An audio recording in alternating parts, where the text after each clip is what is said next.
혼돈스럽지요. 전쟁의 소식도 자꾸 들리고요. 또 혼돈스러운 일들도 참 많이 일어나고 있는 이 세상을 우리가 지금 살아가고 있는 것 같아요. 이런 혼돈의 시간에 하나님의 평안을 구하고 또 하나님의 은혜로 온전히 이겨나가기를 소원하며 이 예배 자리에 나오신 우리 성도님들 위해 하나님의 은혜와 평강이 함께 하시길 주님의 이름으로 간절히 축원드리겠습니다. 영어 격언에 보면 There is no rule without an exception이라는 말이 있어요. 예외 없는 규칙은 없다. 이런 뜻인데요. 그러니까 모든 규칙이나 법칙에는 반드시 예외라는 것이 존재할 수밖에 없다는 얘기인데요. 이 격언을 생각해 보면서 이런 생각을 해봤어요. 자, 그러면 이 땅에는 예외 없는 규칙이 없다고 했는데 하나님이 하시는 일에는 예외가 있을까? 이런 생각을 해봤어요. 여러분 어떠세요? 하나님이 행하시는 일에 예외가 있는 것 같아요? 없는 것 같아요? 응? 있겠죠. 그래요? 아니, 하나님의 말씀은 1.1획도 틀리지 않는데 어떻게 예외가 존재할 수 있습니까? 이렇게 물으시는 분은 안 계신가요? 우리 교인들은 많이 열려있는 분들이요. 여러분, 우리 하나님이 하시는 일을 보면, 우리가 성경을 쭉 읽어보면은요, 항상 하나님이 하시는 일에는 원칙이 있어요. 그게 보여요. 다른 말로 표현하면 하나님이 하시는 일에는 어떤 규칙 같은 것이 있다는 거예요. 예를 들면 사람을 이렇게 뽑아서 사용하실 때 잘난 사람을 뽑아요? 평범한 사람을 뽑아요? 우리 하나님. 평범한 사람 뽑아요? 우리 하나님은 되게 유능한 사람을 쓰지 않아요. 우리 예수님의 제자들을 생각해 볼 때도 거기 유능한 사람이 누가 있었어요? 구약 시대에도 보면 유능한 사람이 하나님의 일에 쓰임 받는 예가 거의 없어요. 한결같이 하나님의 일에 동원된 사람은 평범하거나 아니면 치명적인 단점이 있는 사람들이었죠. 예를 들면 모세 같은 사람을 우리가 생각해 보면은요, 그 단점이 있었잖아요. 모세의 단점은 뭐였었어요? 그래요. 말을 잘못했다는 거예요. 자, 지도자로서 가장 필요한 것이 있다면 대중을 그냥 확 사로잡는 웅변술이라고 하는 것이 그 당시에는 더더욱이 필요했었는데 모세는 대중 앞에 서면 요즘 말로 하면 우물쭈물하고 버벅거리는 그러한 사람이에요. 인간적인 면에서 볼 때 좀 유능하다 싶은 사람은 구약시대 때 바벨론 포로 시대의 에스라 그리고 느헤미야 이 두 분을 제외하고는 모두가 다 약점을 갖고 있었던 사람들이었던 것을 우리가 보게 되고요. 그리고 신약시대에 보면 사도 바울 같은 분이 인간적인 면으로 볼 때 아주 유능했던 사람이었고 그 외에는 다 평범한 사람들을 하나님이 불러 쓰셨어요. 아마 하나님이요. 오늘 자꾸 마이크가 지난주부터 힘들게 하네요. 복음이 이방 세계로 막 퍼져나갈 때 하나님이 마음이 굉장히 급하셨나 봐요. 그래서 바울 같은 사람을 픽업을 했어요. 여러분, 우리가 잘 아는 대로 바울은요, 그가 사울이었을 때 유대교를 절대적으로 신봉하던 열심히 있는 사람이었고 그는 출신 성분도 굉장히 좋았어요. 순수한 히브리 사람의 혈통을 가지고 있었고 바리새파 사람이었고요. 그리고 사도행전 22장 3절에 의하면 로마의 시민권을 가지고 있었고 무엇보다도 그 당시에 가장 존경받던 학자였던 가말리엘 밑에서 공부했던 사람이지요. 그렇기 때문에 바울은요, 당연히 예수님을 믿는 사람들을 반대했던 사람이에요. 자, 그런데 이런 바울에게 예수 그리스도를 만나는 극적인 일이 일어나잖아요. 결과적으로 유대교에 대한 그의 열심은 예수 그리스도의 복음의 열심으로 바뀌게 되어지는 것을 우리가 너무나 잘 알고 있어요. 그리고 그는 복음을 전파하는 일 외에는 다른 것을 생각하지 않았어요.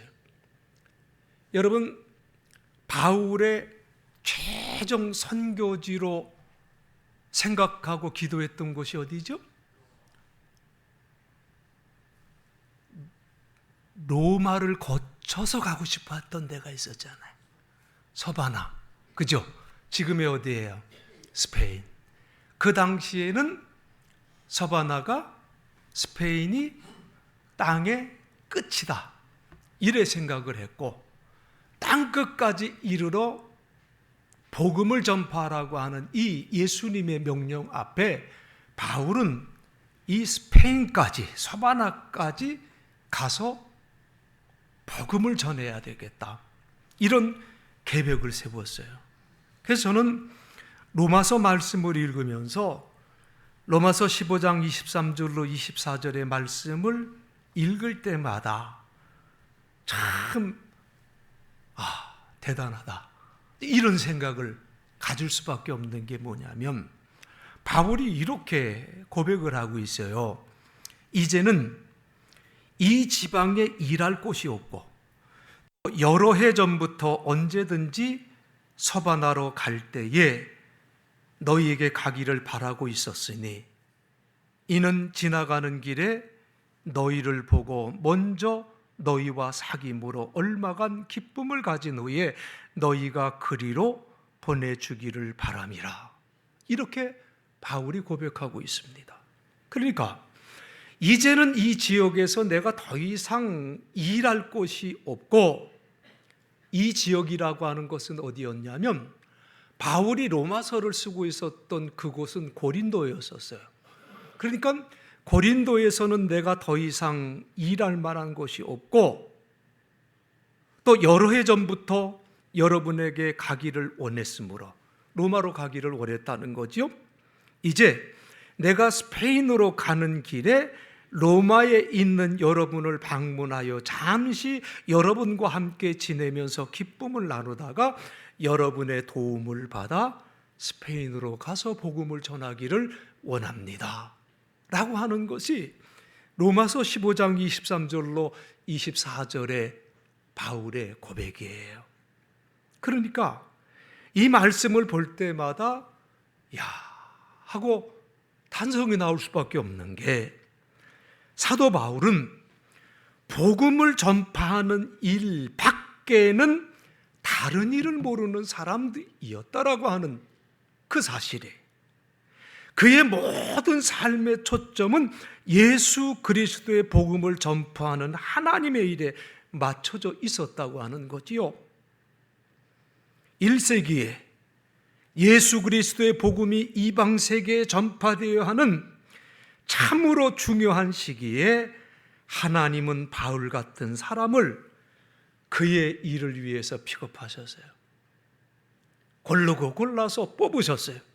그러니까 하나님께서는 사람을 이렇게 뽑으시는 원칙이 있으셨는데 여기에 보니까 그 규칙을 깨뜨리시면서 예배적으로 바울을 뽑으셨던 것을 우리가 성경에서 보게 된다는 거죠.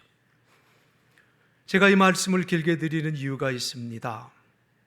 저는 오늘 읽은 사도행전 이 본문의 말씀을 보면서 그런 생각을 해봤어요. 복음의 능력을 사람들에게 알리기 위해서 하나님께서는 예외적으로 바울 같은 이러한 사람도 뽑으시고, 그리고 하나님께서는 오늘 이 본문에 나온 이 사건과 같은 이러한 일을 통해서도 하나님께서 복음을 전하시는구나, 이 사실을 생각하게 됐는데요. 자, 예루살렘에 살고 있던 한 사람, 그것도 날 때부터 걷지 못했던 이 한 사람, 이 사람을 일으켜 걷게 하신 사건이지요. 이 사건 때문에 베드로는 사람들 앞에서 복음을 변증할 수 있는 기회를 얻었어요. 그리고 이 사건 때문에 유대의 공의회가 열렸습니다. 그 공회에 베드로와 요한, 그리고 나면서부터 안진뱅이였던 그 사람이 함께 출석을 합니다. 이 자리에서 베드로와 요한은 다시 한번 복음을 변증할 수 있는 기회를 얻었습니다. 그리고 신문을 하려 했던 공회원들은 아무 말도 할 수가 없었어요. 이 소문이 퍼지면서 예루살렘에 사는 사람들 가운데 이 사건을 모르는 사람이 없을 정도로 이것은 굉장히 유명한 사건이 되었습니다. 지금으로 말하면 한 신문에 탑뉴스가 된 거예요. 그리고 이 사건을 계기로 사도행전 5장 14절에 보면 믿는 사람의 수가 더욱 많아졌도다, 이렇게 증거해 주고 있습니다. 바로 하나님께서 결정적인 타이밍에 이 사건을 복음 전파의 기폭제로 삼아주셨다는 거죠. 여러분, 이 사건은요, 걷지 못했던 한 사람이 걷게 되었다는 단순한 사건으로 보아서는 안 돼요. 우리가 이러한 사건들을 자꾸 단순하게 보기 때문에 기독교의 본질보다는 나타나는 현상들만 따라가고 바라보고 그것만을 추구하는 사람들이 생기게 된다는 거예요. 물론 이 사건의 여파가 어마어마했습니다. 마치 예수님 당시에 죽은 나사로를 살려내신 사건과 견줄 만한 사건이라고 얘기할 정도로 생각하면 되는 거예요. 요한복음 12장 9절에 보면 이미 죽은 지 나흘이나 되는 사람을 예수님께서 살려내셨다는 소문을 들은 사람들은요, 나사로를 보기 위해서 모여들었다고 말씀하고 있지요. 그리고 이 나사로 사건 때문에 예수님을 믿는 사람들이 많아졌다고 했어요.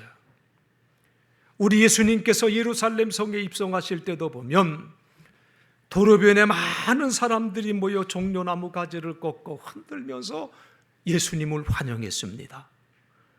예수님의 제자 요한은 요한복음 12장 17절로 18절에서 이렇게 기록했습니다. 나사로를 무덤에서 불러내어 죽은 자 가운데서 살리실 때에 함께 있던 무리가 증언한지라. 이에 무리가 예수를 맞으면 이 표적 행하심을 들었음이라. 여러분, 예수께서 나사로를 무덤 밖으로 불러내시고 그를 죽은 자 가운데서 다시 살리실 때 예수님과 함께 있던 많은 군중들은 계속해서 예수님께서 행하신 일을 증언하였다고 했어요. 그리고 이처럼 많은 사람이 예수님께서 행하신 이 표적에 대한 소문을 들었기 때문에 예수님을 맞으러 나왔다고 기록하고 있다는 거예요. 이제 좀 더 오늘 말씀으로 들어가 보면 나면서부터 한 번도 걸어보지 못했던 한 사람이 걷게 된 이 말씀이 오늘 우리에게 주는 교훈이 뭘까를 생각해 보기를 원합니다. 보통 유대인들은 하루에 3번 시간을 정해놓고 기도했습니다. 오늘 성경 말씀이 이렇게 시작이 돼요.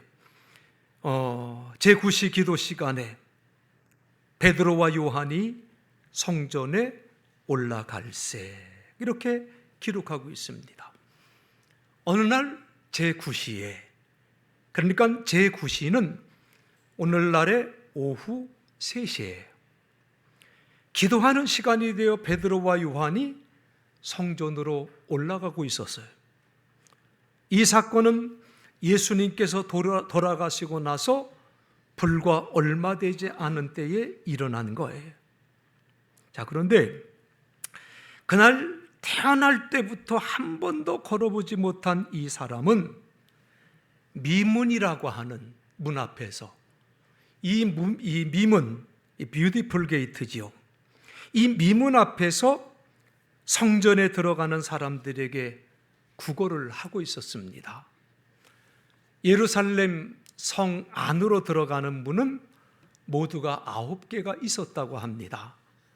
북쪽에 4개, 그리고 남쪽에 4개. 이렇게 이제 문이 있었고요. 그리고 동쪽에 1개가 있었는데 이 동쪽에 난 문이 바로 미문이라고 하는, 뷰티풀 게이트라고 하는 아름다운 문이에요. 학자들이 이제 그 문이 어떻게 생겼는가를 고증해서 이제 그림으로 이렇게 표현한 것이 있는데, 저런 식으로 이제 황금색으로 이제 세워진 문이라는 거죠. 당시에 저 정도면은 굉장히 웅장하고 멋있었을 거예요. 저 앞에 나와서 이 나면서부터 안진뱅이였던 이 사람이 구걸을 하고 있었다는 거예요. 많은 사람들이 이 문을 사용했기 때문에.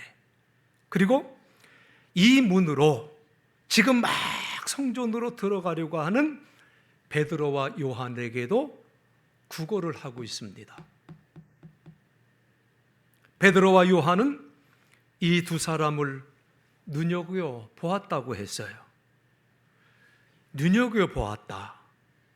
NLT 성경에 보면 이 말씀이 Peter and John look at him intently라고 이렇게 번역을 하고 있고요. 그러니까 베드로와 요한이 그를 집중해서 봤다.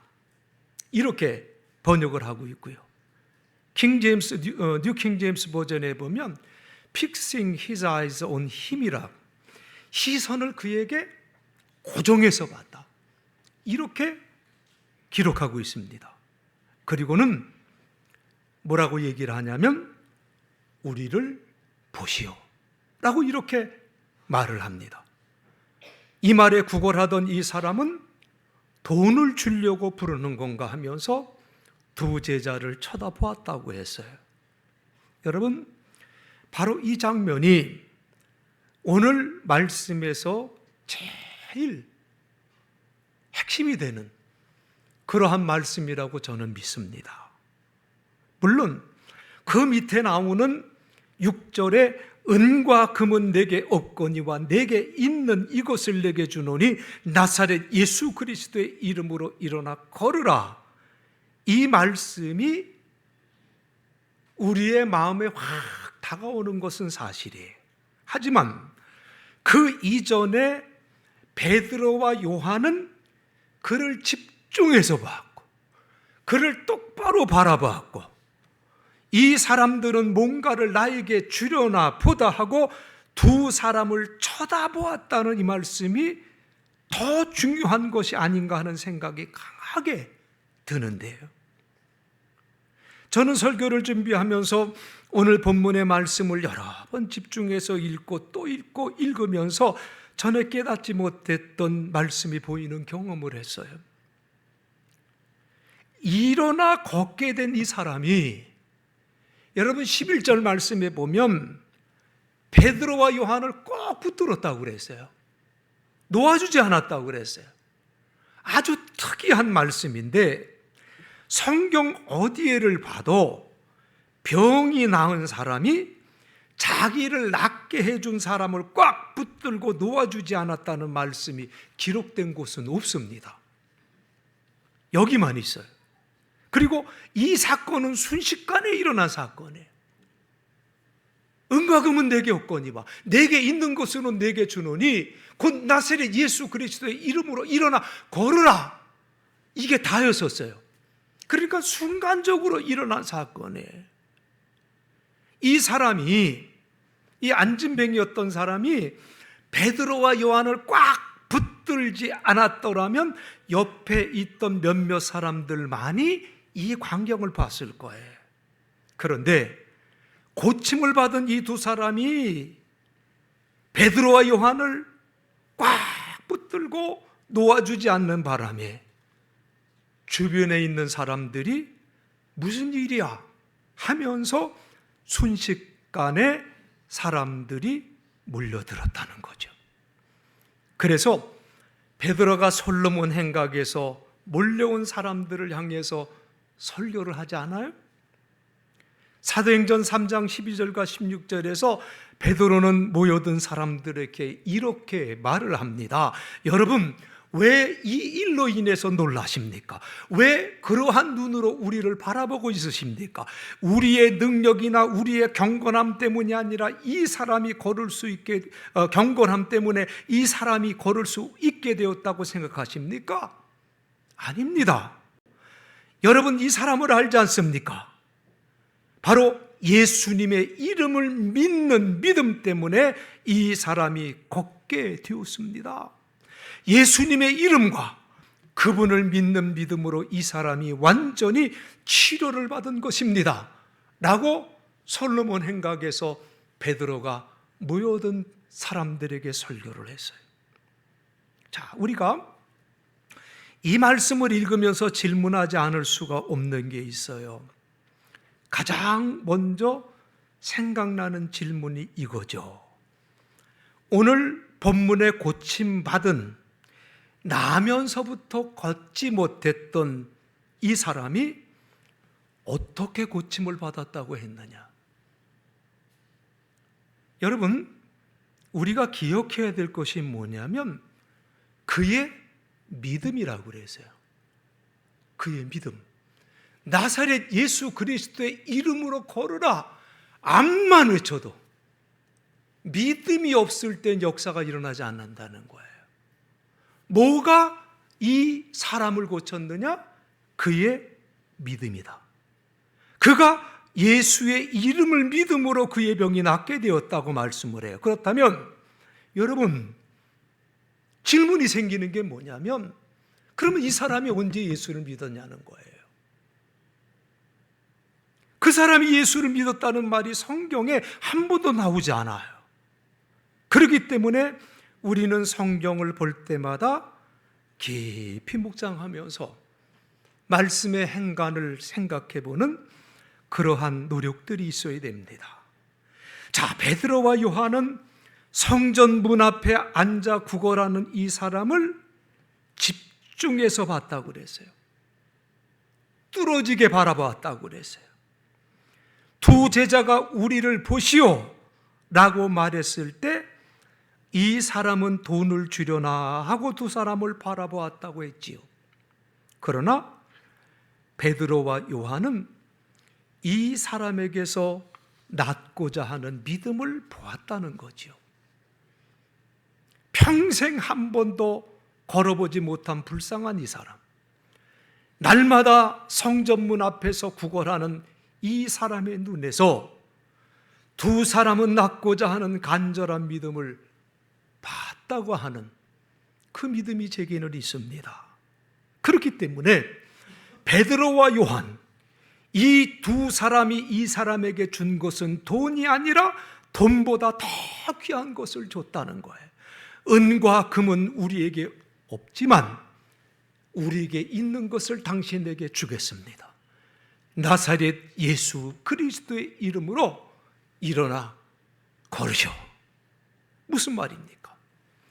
우리는 돈을 드리는 대신 당신을 일어나 걷게 해드리겠습니다. 이런 말 아니겠습니까?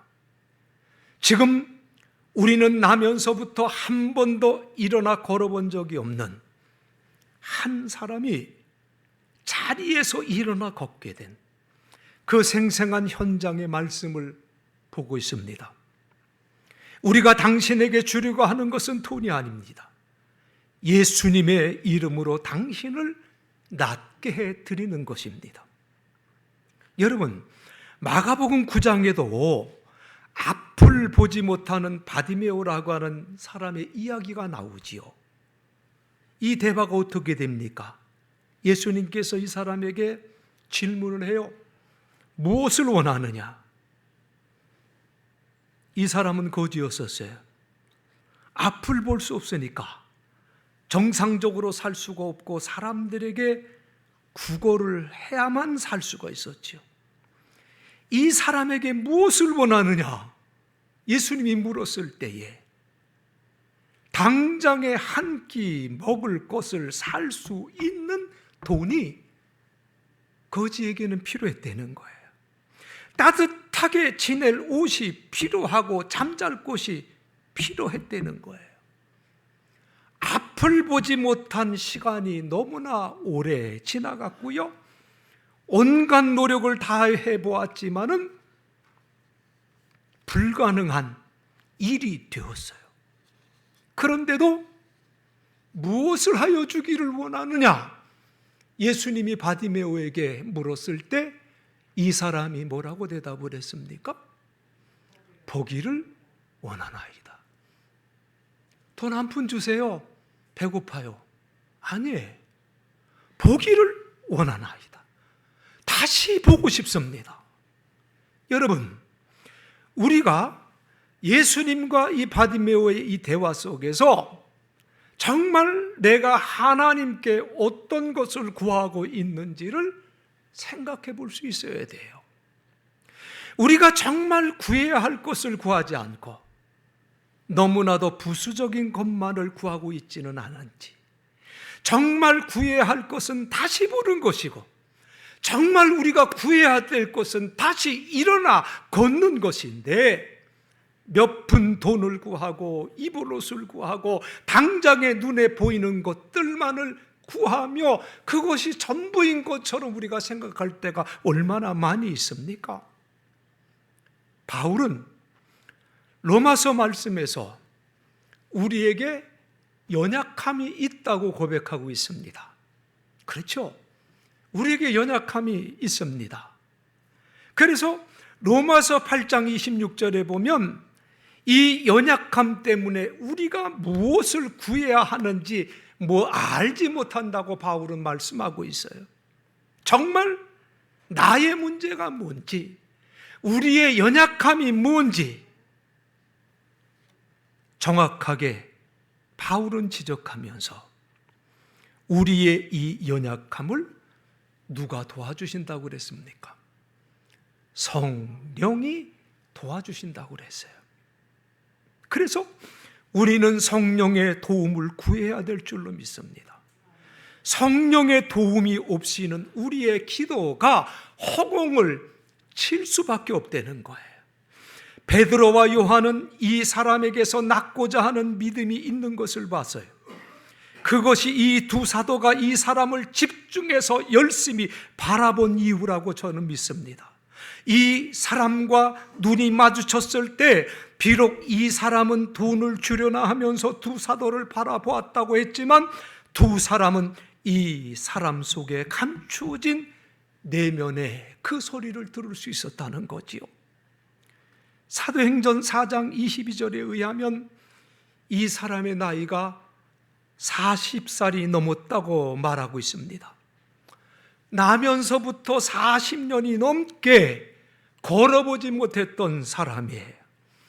여러분, 이쯤 되었다고 한다면 이제 걷는다는 희망은 포기할 때가 됐건만 이 사람은 걷는다는 희망을 포기한 적이 없었어요. 예수님이시라면 일어나라, 내 믿음이 너를 낫게 하였다, 이렇게 말씀하셨을 거예요. 두 사도는 나사렛 예수 그리스도의 이름으로 일어나 걸어라 이렇게 선포했을 때 그의 믿음이 그를 일으켰습니다. 여러분, 이 사람의 이야기는 예루살렘에서 모르는 사람이 없게 되었어요. 그리고 이 사람 때문에 공의회가 열렸어요. 사도들은 이 기회를 이용해서 예수 그리스도의 복음을 변증했다고 했습니다. 그리고 이 사람 때문에 많은 사람들이 예수를 믿게 되었다고 말씀합니다. 그리고 이 사람 때문에 신자들의 공동체는 더욱더 견고해졌다고 말씀하고 있어요. 그렇다면 문제가 뭡니까? 바로 오늘 저와 여러분의 이야기가 있어야 되지 않겠습니까? 우리들의 이야기가 있어야 되지 않겠습니까? 나의 삶에서 무엇이 중요한지, 무엇이 덜 중요한지 우리가 바로 알아서 어떤 어려운 환경 속에서도 포기하지 않고 끝까지 붙드는 믿음, 이 믿음은 나사렛 예수 그리스도의 이름을 믿는 믿음을 통해서 우리 앞에 현실이 되어질 수 있다는 이 사실을 여러분 믿으시기를 간절히 바랍니다. 이 믿음 때문에 우리가 볼 수 있게 되고 예수님의 이름 때문에 우리가 일어나 걷게 된 그 이야기를 이제는 우리가 쓰자는 거예요. 그 이야기를 우리가 이제는 쓰자는 거예요.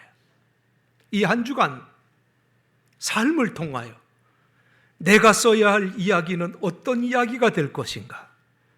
우리들이 써야 할 이야기에 대한 기대를 갖고